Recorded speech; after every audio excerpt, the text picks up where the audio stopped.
So just like Denmark, Switzerland was actually at the tail end of a tour I'd done for Europe.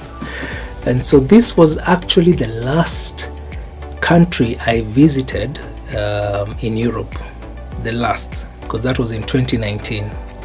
And initially it was going to be tricky because as I had mentioned in the Austrian trip, 2019 was actually a very warm winter.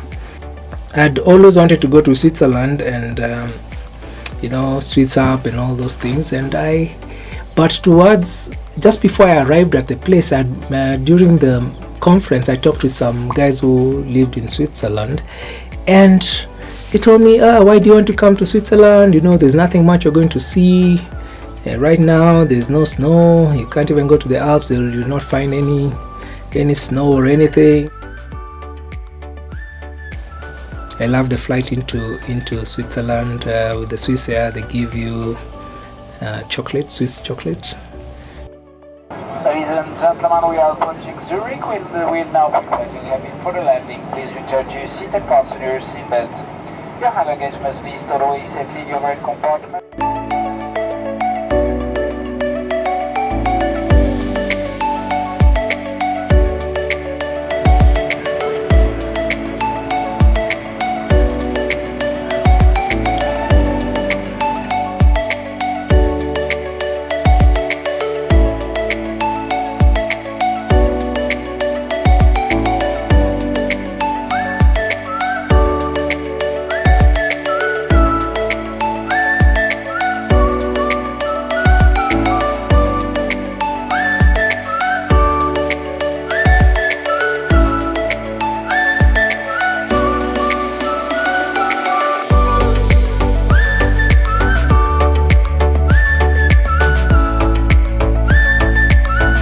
When I landed, I didn't really know what I was going to do.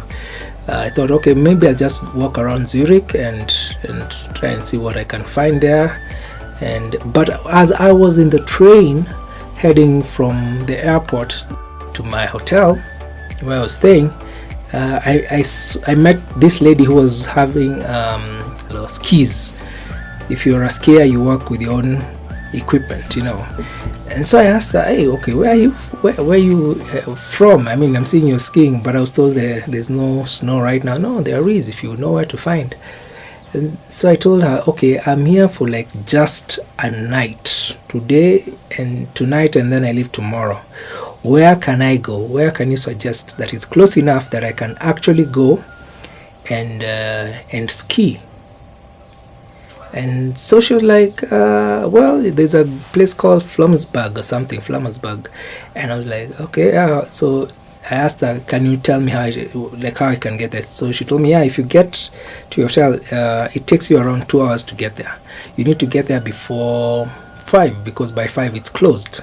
I was like, what? Okay, so I decided once I got to the hotel, the first thing I told the receptionist as I was checking in is, I need to go to this place, Flummersberg, and can you print for me like the itinerary, like what trains I should take and buses to get to that place, because I hear it's like I don't have much time. And she was kind enough to actually print it for me. So I just dropped my bags into the room, and I was back to the train station, and I quickly took a train. Now I had to take like 2 trains, one train to the central station, then take the train that takes me to a place called Sagans, and then from Sagans I was supposed to take a bus up to Flummersberg, and so that's what I did. And the thing with these guys is that they are very precise, and someone said things work like clockwork, as in you're told this train will be there by 7:21, or maybe because it was in the afternoon, so maybe we take a train at 1:37, then you have but it was very precise on how you could get to there. And if you miss, for example, there's a bus at this time, and you might find the next bus is in 30 minutes, so you don't want to miss the bus that is supposed to be there at this time. So for me it was very precise. I had to be very precise to get to the ski resort, and it all worked well.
I remember when we got to the bus as we were going up, the good thing about traveling is that you find other travelers, and so you talk to a few. So I was talking to, there was this Argentine, and there was also someone who was a Swiss lady, and so we got to talk, and because even the Argentine had wanted to go to ski. She had more time, so when we got there, she decided she needs to do the lessons. There's a ski lesson that you could do. For me, I didn't have time to do the ski lesson, and sadly, when I started learning how to ice skate, I actually watch a lot of YouTube videos, but this time I didn't watch any video about skiing, and it was a very wrong assumption, because now skiing and skating are totally different things. With the skis, it's flat, and so it's more or less working against friction, as you have to know how to stop, to train yourself on how to stop and maneuver.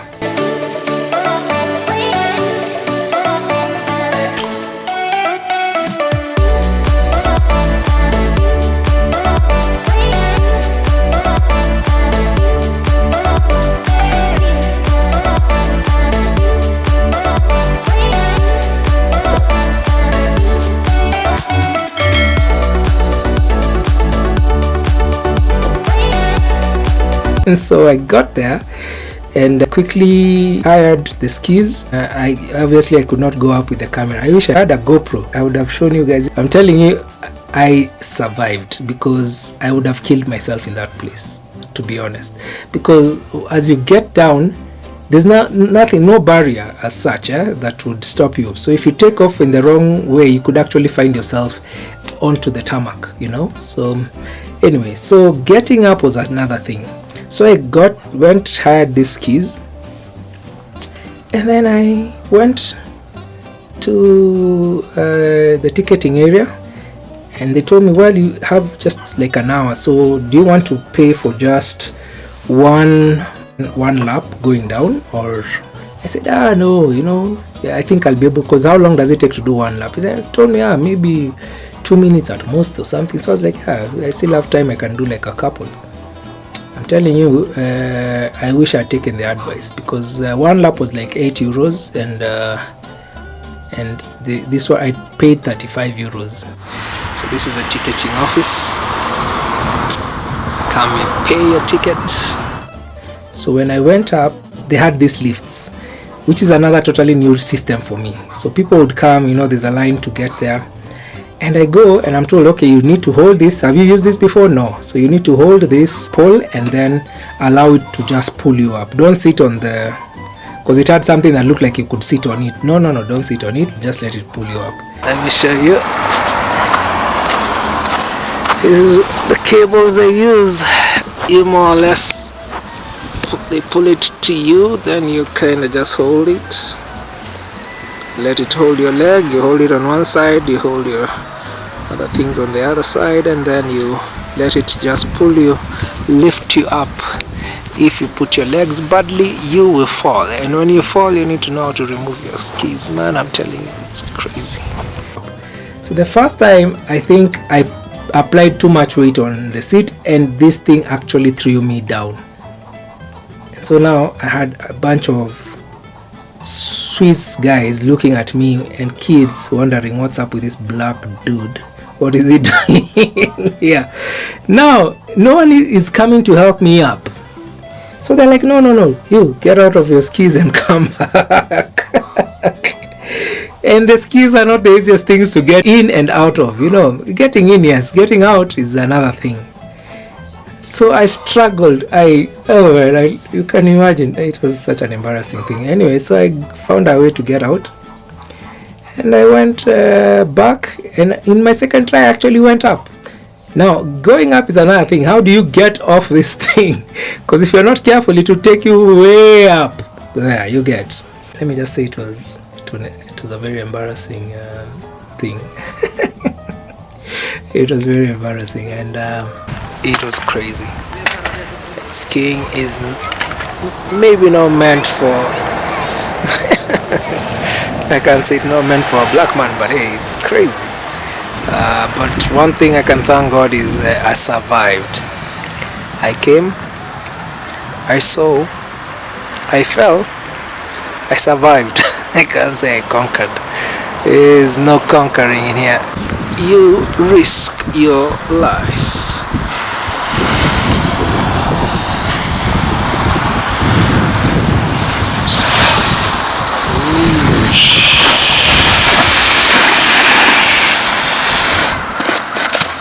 Awesome, man. Hey! This guy, he's the guy you saw just skateboarding here, man. Awesome, man. Cool, man. Yeah. Do they close? Now, actually. Okay. 5. 5, okay. Where are you from? Holland. Wow, these mountains are something else. It's nice, dude. It's beautiful. Very, very, very beautiful. Cool, man. Alright, Okay. let me wait for my bus and then, bump here. Yeah. And then Have a good one. you too. Take care, man. Cheers. Look at those mountains, man. And it's not that high. You might think this is higher than Mount Kenya, but it's not. It's maybe only 2,000 meters above sea. So you can imagine. But look at that snow. Yeah, I can tell you, coming here along the way, it was just beautiful, very beautiful.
When I go back to Zurich, I decided, I need to, what can I see at night? So I tried to walk around, and then I went and I met there was a Swahili guy. There was a guy, you're Kenyan? Yeah, Jumbo, like he sounded like he's from coast. And so I asked him, what is interesting that I can see right now in Zurich? He told me, well, there's a river there, maybe you can go and see. There's a bridge in that river.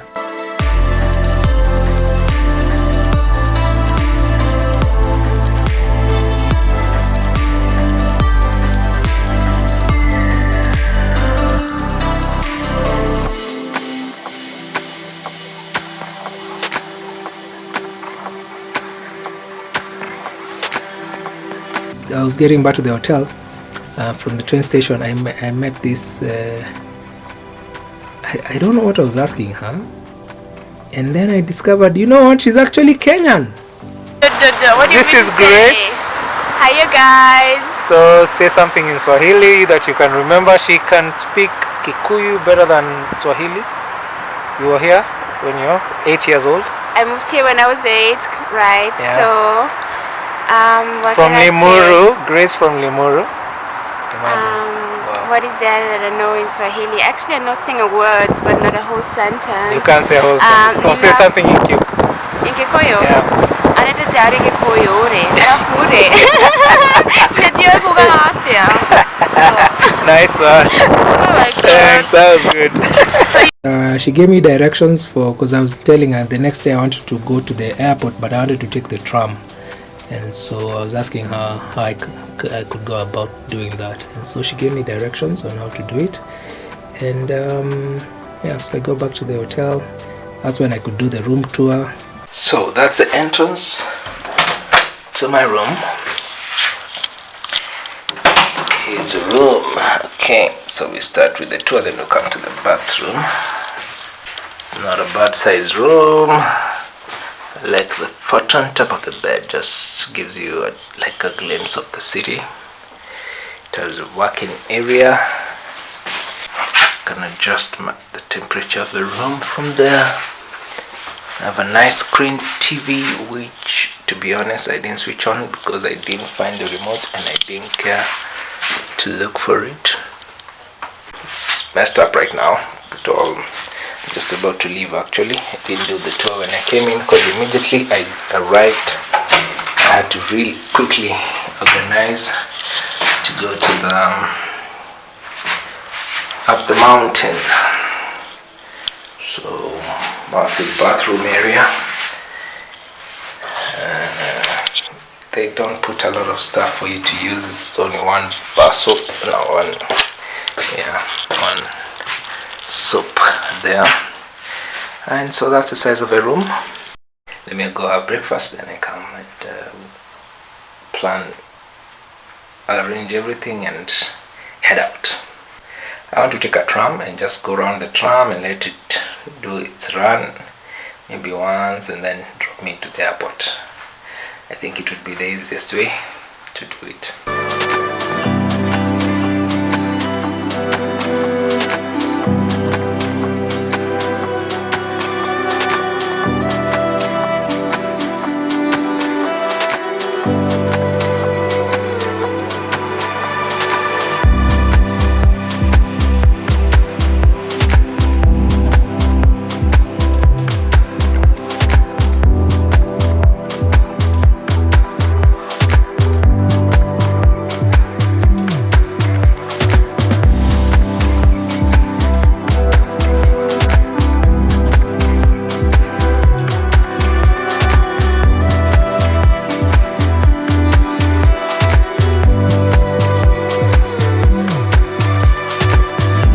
I liked the hotel. It was small and convenient. It was next to Microsoft offices and like a business park there. Actually, I never use a tram in Europe. Funny enough, I never use a tram. I use trains always. Tram, it's like a train anyway, but the difference is that at least it goes through the city center. And so you could see a lot. So that for me was the only way I could tour Zurich during the day as I was heading to the airport.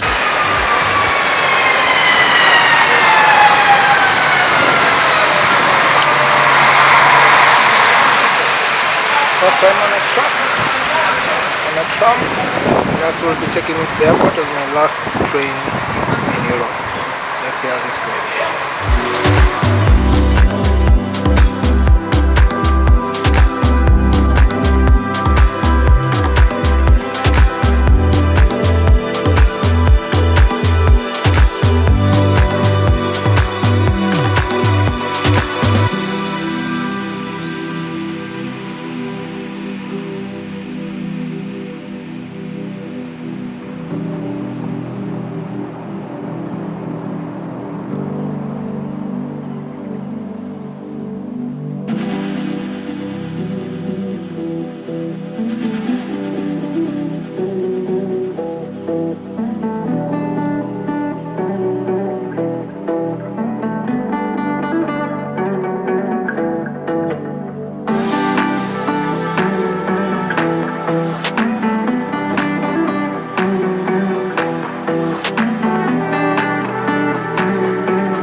and we'll be leaving this place in the next few minutes.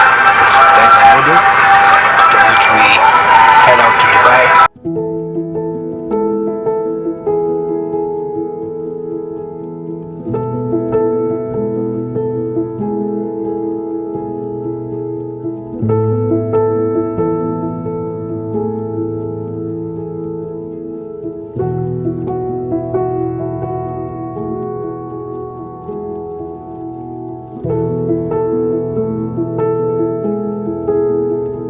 Switzerland was a great way to end my trips in Europe. It was really awesome, and I've noticed even some vloggers have said, you know, because it's expensive, you know, Switzerland is not cheap, that, you know, it's good they did it when they had money. Now, you know, their channel had grown and they were able to travel there in good terms, you know.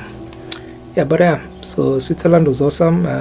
Yeah, I mean, for me it was just a wonderful trip, and I enjoyed skiing, or trying to ski, not killing myself. Yeah, so that's Switzerland. So we'll see you in the next one.